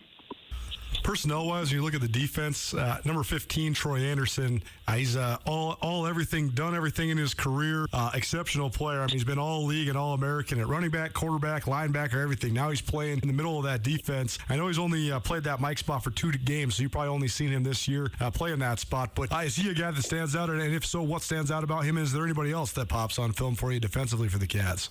Well, I like their size and the way they run to the ball. Good tackling. I think all good defenses are good tacklers, and I see that from Montana State. And we're going to have to figure out a way on offense to try to minimize that, try to get some more one-on-one shots, maybe make somebody miss in the open field or close-in space. But I don't see a lot of holes in any part of their game. Well, Coach, last thing for you then. You mentioned all of this awesome stories that you have throughout your coaching career, and just, like you said, it's not even really a job for you. You had a hobby that you got paid for. But what keeps you in it now? I mean, what keeps you going still as you reach now your 5th or 6th decade as a college coach, a pro coach, everything in between? What keeps you invested in the game and keeps you chugging along here at San Diego? I just like football. I always have, and coming down here every day, I look forward to it. I like interacting with the coaches. I also really enjoy the little give and take with the players, the challenge of going to practice and trying to get it right. And I know the players sometimes they don't like to hear this, but do it over. When we don't do it right, we get a chance to repeat it. And it's just an exciting moment for me every day to be around football. Now, there's some days I remember Fritz Shermer, who was the defense coordinator for the Packers, told Mike Holmgren sometimes, he said, sometimes, Mike, I'm not going to feel like coming in on Monday. And he wouldn't do it. There's some days when I don't want to get out of bed early and come on down here, but once I get up and get going, I can't wait to get here. And I just think it's a joy to be around the 10, 11 men I work with and be around the 75, 80 guys we have on our squad who are constantly keeping you on your toes. You learn something from them every day. There's only 50 years difference between my age and them. And, of course, we don't see things the same way. And sometimes I have to learn to see things their way. It's an opportunity to grow every day, and I look forward to it, and I hope to continue on. Well, Coach, it's been a distinct pleasure catching up with you, getting to know you a little bit, and hearing your stories. I've always been fascinated by your career and what led you now to coaching in the FCS, but you're definitely a guy that has a lot of respect from people here in the state of Montana, and we can't thank you enough for joining us here on the ESPN Roundtable on Nuanez Now. Well, it's been my pleasure. We look forward to seeing you guys on Saturday. Dale Lindsay, head coach for San Diego. His team takes on Montana State Saturday afternoon, Bobcat Stadium. Coach, safe travels, and in the meantime, best of luck on Saturday. All right. Thank you very much. ESPN Roundtable presented by Paradise Falls in Missoula. It's also part of our opposing coach interview because the Grizzlies, they do not have an opponent this week. So that opposing coach interview, as well as ESPN Roundtable, were presented in part by Mike Nugent, Berkshire Hathaway Real Estate. Mike is your local real estate expert. It's a good time to buy, good time to sell, no matter what it is. Mike Nugent, Berkshire Hathaway, they have you covered, reminding you every question is good to ask. New segment coming up, River City Runners. Diego Hammett, Sentinel Cross Country coach, will join us next here on Nuanez Now.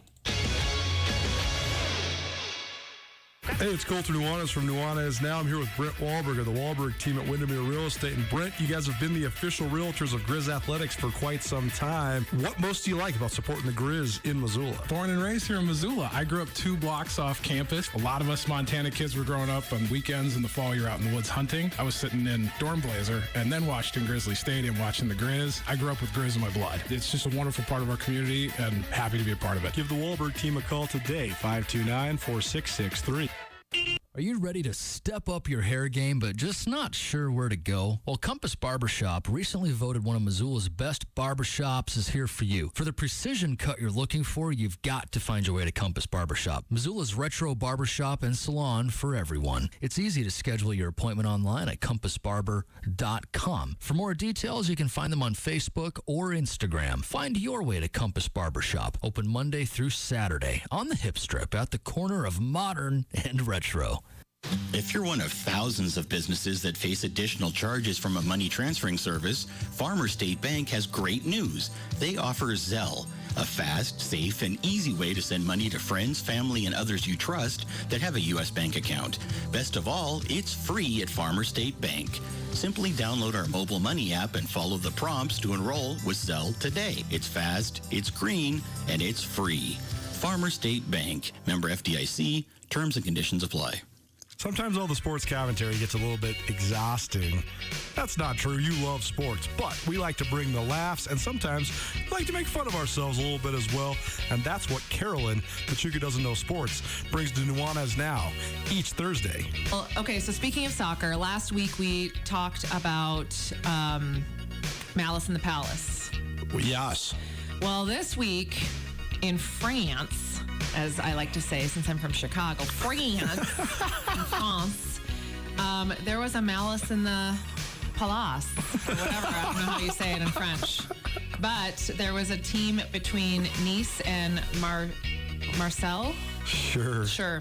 Anyway, ended up. We are such uneducated Americans. I am not. Listen, I can say croissant and French fry and Cabernet. Catch Carolyn, the chick who doesn't know sports, each Thursday on 102.9 ESPN Missoula. Here at Florence Coffee, we take pumpkin serious, offering a variety of pumpkin lattes, chais, and frappes. They're all made with our real pumpkin to give your drink that genuine and satisfying fall pumpkin taste. Also try our all-natural pumpkin spice flavoring made from real spices and extracts. If you're ready for something pumpkin, you're ready for Florence Coffee. Go to any location or florencecoffeeco.com. Under the big sky, Florence Coffee Company. ESPN Missoula Sports Center.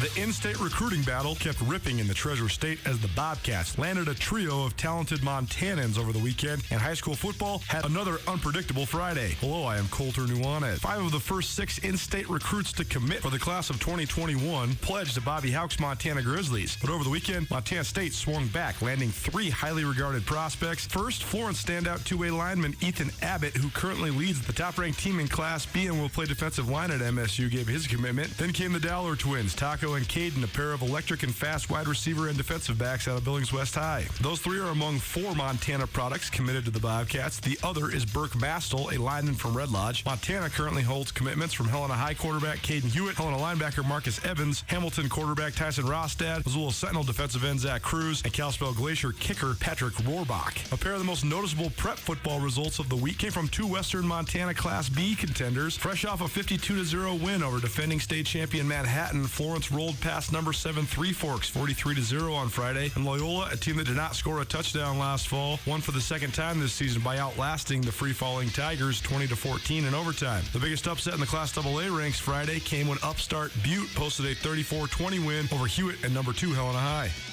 This ESPN Missoula Sports Center is brought to you by Selway Armory.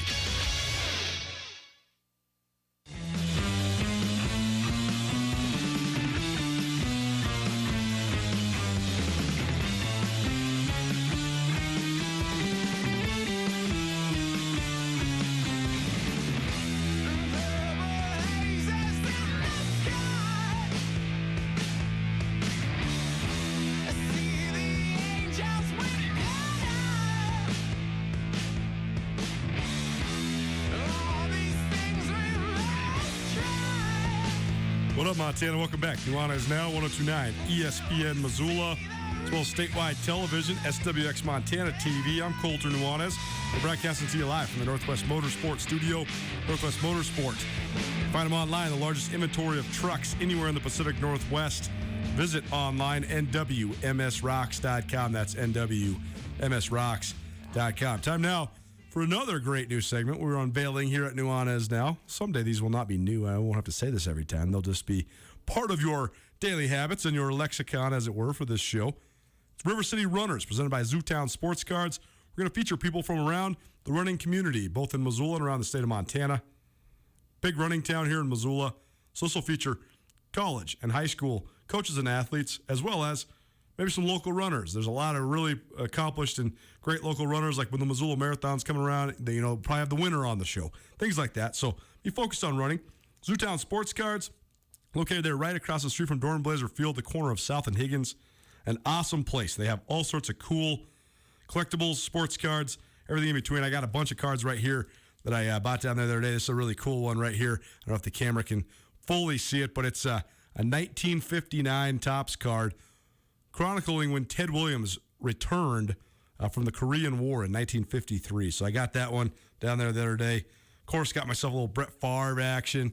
Our fearless leader here at Missoula Broadcasting Company, biggest Packers fan in the world. So got a little Brett Favre stuff to show off to her. Got a little Allen Iverson here as well. So Zootown Sports Cards, whether you're beginning your collection, you're enhancing your collection, you're just getting back into collecting, you want to learn more about collecting, you want to see some sweet memorabilia aside from sports cards, all of it, go see Jason Hillary and everybody else down at Zootown Sports Cards. They do an awesome job. It's a fun place, great hobby for people of all ages, and they're the proud presenters of River City Runners. Well, happy now for the debut of another new segment here on Nuanez Now, 102.9 ESPN Missoula, as well as statewide television, SWX Montana Television. It's our River City Runners segment presented by Zootown Sports Cards. Zootown Sports Cards is an awesome place here in Missoula. They have all sorts of collectibles, including mainly, of course, trading cards. The trading card business, the trading card industry is at a fever pitch right now. It's really made a resurgence around the country. So if you need to get your kids into some sort of healthy, fun hobby, head on down to Zootown Sports Cards. If you're reviving an old school hobby, it's fun, man. I've gotten back into it. It's been really great to let it roll a little bit myself as well, buying some packs of cards and reliving my youth, so to speak. So if you need any sort of fun, you want a new hobby, or you want to revive your old hobby, head on down to Zootown Sports Cards today. Our first guest on River City Runners, Diego Hammett. He's the cross-country coach for the defending state champion Missoula Sentinel Spartans. Diego, welcome to Nuanez Now. How are you? Good. Thanks for having me. First and foremost, let's talk about this last year, because last fall, an outstanding and banner year for Sentinel Athletics, particularly on the boys' side of things. The Sentinel golf team won a state championship. The Sentinel football team won a state championship. And then, of course, the Sentinel cross-country team won their first state championship in quite some time. So take us through it, Diego. What did it take to get Sentinel to the mountaintop to be the Class AA champions a year ago? Well, the guys last year our goal was to win the title. We looked at it. We were third the year before. We had a good team coming back, and that was our goal: win a city title, and then go into state and bring home a state title. And that was our focus all year long, barring injury or anybody getting sick. And I thought we had a really good shot, and it showed. Just how we came together as a team, and the leadership that we had, and the focus and the determination that the kids showed. It all played out for us in the end.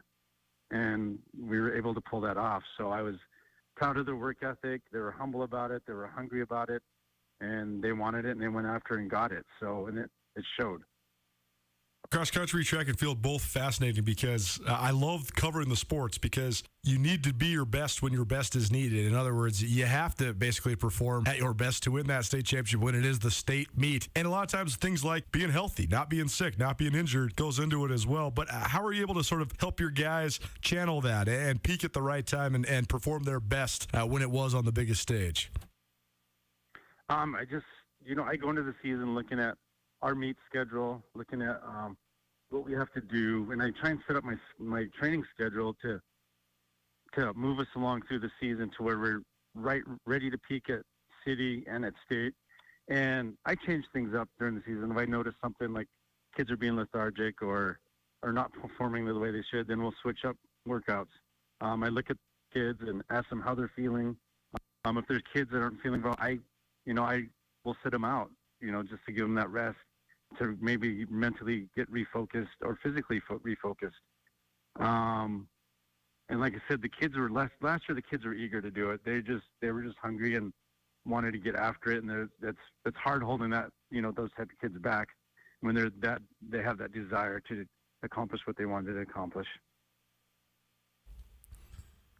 Tanner Clump, an awesome finish for him individually, but also Wyatt Morrison in the top 10 as well, Chase Green. Those guys all were really good individually, but that's part of the team element, right? So what can you say to us about the way those guys sort of bought into it? Because you're obviously chasing your highest individual finish, but a lot of times there's some strategy when it comes to the team portions of the races in cross country as well. So how do you just kind of compare and contrast the way that your guys bought into the team aspect? Oh, the team-wise, we're like, it's all about the team. The individual will take care of itself, and it has. I mean, we talked about it, running together as a team, trying to push each other and practice as a team, and the individual will take care of itself. We're all more about team. And this year, with Tanner Clump leading the way, a lot of guys have piggybacked on him when it comes to workouts, when it comes to running, and they just continue to work together as a team. And like I said, everything's working out the way it should be right now. So. The debut of River City Runners here on Nuanez now, Diego Hammond. He is the cross-country coach at Missoula Sentinel. Joining us here on the Rankish Brothers RV phone line here on ESPN Radio.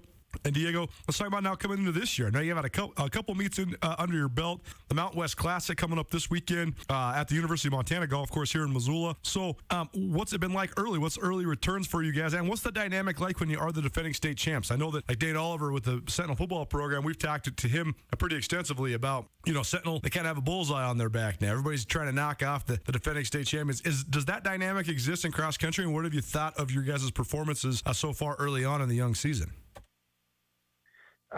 Well, first of all, yeah, I think there is a target on our back, but we've strived to become one of the best teams in the program. We've always wanted to be, and we've always looked at Bozeman and Hellgate. They're the top two teams, and for the longest time, ours was, all right, let's go after Hellgate. They're in our town. We're rivals. Let's strive to go after them, and we did. We got them, and we continued to hey, yes, we have a target on our back, but let's continue to work. We know we have Hellgate wanting to come after us, and they do. They do. They have a great team. Andrews does a great job with his program. So we want to continue to strive, build our program up. The younger guys are buying into it, and it's working out really good. What was the other part of the question? So our first meet, we went out and we performed. I thought we performed the way we should have. We looked good. A lot of room for improvement. The second meet up in Kalispell, Tanner didn't run. He had a college visit, and one of my number 5 runner, Jacob Sherman, he didn't run. He wasn't feeling very well, so we sat him out. And the guys who stepped in for him did a great job. We ended up coming out of the meet first on the guys and second on the girls. What do you think about this upcoming meet? What's going to be like being back in Missoula, and what do you think of the general course there at the University of Montana Golf Course? We like the course. One of our goals have always been to try and win this meet. I don't think when I've coached, we've never won it. So that's one of the goals going in. We'd like to win the meet, and the guys are looking good, and they're looking really focused for this weekend. Well, Diego, it's a pleasure having you on the show. You're welcome back anytime. Best of luck both this upcoming weekend and throughout the season. Hopefully the pursuit of another state championship goes well for you. But in the meantime, thanks so much for joining us here as our debut guest on River City Runners. All right, thank you. Community, man. Always really fascinating to catch up with those sorts of people. If you enjoy running, I think it says a lot about your psychology as a human. You probably like being alone, like learning about yourself, like being alone with your thoughts, sort of going through your own mental catalog. So in turn, a lot of times runners, distance runners particularly, interesting interviews because they've thought about a lot of different things, particularly within their own selves. They're very self-aware. That's our River City Runners.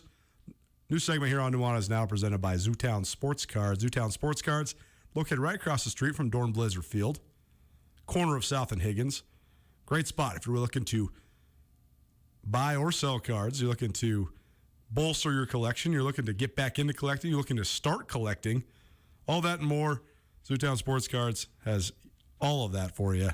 So go check them out. Jason Hiller, everybody down there, they're great.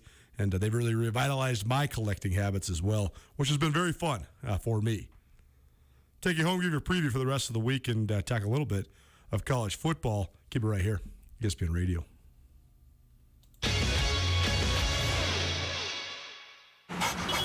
Oh, I love family road trips. Wind in my ears. Good dog. Braids in my mouth. And peace of mind, knowing Les Schwab did our tires, brakes, and alignment. Like Les Schwab, my family's safety is my first priority. Well, that and squeaky toys. Swing by today and get road trip ready with our always free pre-trip safety check. Les Schwab Tires. Applies to passenger cars, SUVs, and light trucks only. Details at leschwab.com/safety. Paul Ryan is a name that's been synonymous with law around the Garden City for decades. And Paul is excited to announce the expansion of his firm to Ryan, Holloway, and Miller. Paul Ryan, Nate Holloway, and Angie Miller have a fierce love for their community and want to help you with any of your legal needs. From auto accidents to medical malpractice to wrongful death or any criminal defense, Ryan, Holloway, and Miller should be your first call. Paul has established a reputation as the top legal mind in Missoula, claiming the Garden City's best attorney honors 13 different years. Ryan, Holloway, and Miller is a local firm with experience and intimate knowledge to help clients with any needs. Ryan, Holloway, and Miller will be available to take your calls at any time, 24 hours a day, 7 days a week. So no matter what your legal needs in western Montana and around the Treasure State, when it comes to personal injury or criminal defense, call Ryan, Holloway, and Miller today. Ryan, Holloway, and Miller, your Montana attorneys.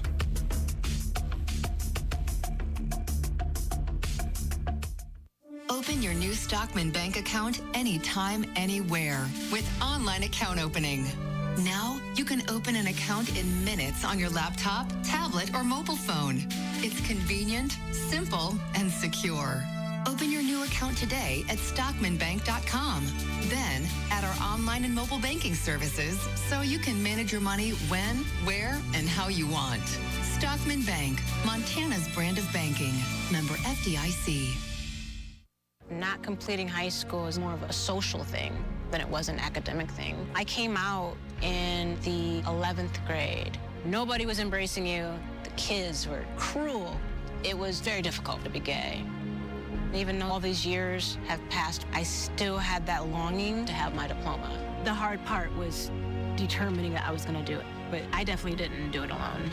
At age 30, with the help of her mentor, Carissa finished her high school diploma. I have a mentor, Maria. She convinced me to continue my education and to finish what I started to get my diploma. Just never judges. She's a true role model. If you're even considering getting your high school diploma, go get it. You can do it. No one gets a diploma alone. If you're thinking of finishing your high school diploma, you have help. Find free adult education classes near you at finishyourdiploma.org. That's finishyourdiploma.org. Brought to you by the Dollar General Literacy Foundation and the Ad Council. This is Nuanez Now on 102.9 ESPN Radio Missoula.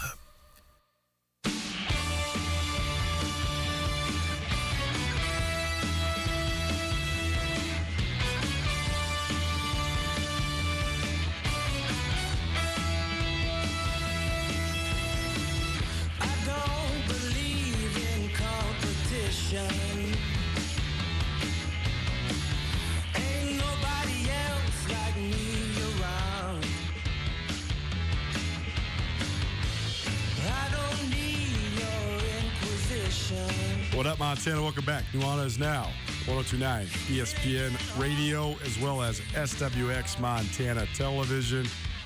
I'm Colter Nuanez, broadcasting to you live from the Northwest Motorsport Studio.